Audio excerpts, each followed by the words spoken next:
Hola, buenas, soy Vicente Javier Ayala, mi profesión es de enfermero y estoy aquí como formador de la FAMPA para ofreceros dos charlas.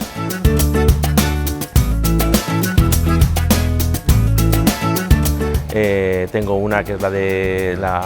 la por excelencia de primeros auxilios, que consta básicamente de todos los primeros auxilios durante la vida cotidiana.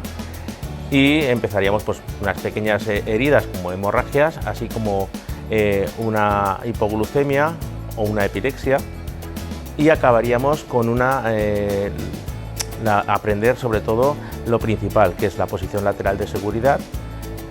un atragantamiento y la reanimación cardiopulmonar con desfibrilador semiautomático. La clase es interactiva, se puede hacer online perfectamente con vídeos interactivos y clases presenciales, se puede hacer de las dos formas.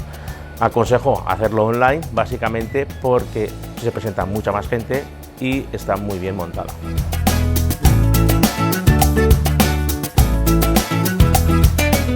Luego tenemos otra clase de adicciones y drogodependencias, donde hablo un poco de las posibles adicciones que pueden tener tanto adolescentes como más mayores, que puede ser pues la adicción al café, a la nicotina, al alcohol, a los videojuegos,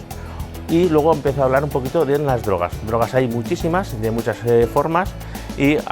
pues he buscado las que más se están comercializando y las que más hay, y hablamos un poquito de cómo empieza la historia de la droga, cómo acaba y básicamente cuáles son sus efectos y qué podemos hacer para intentar detectar si hay algún hijo nuestro que está tomando algún tipo de droga y luego cómo poder ayudarle.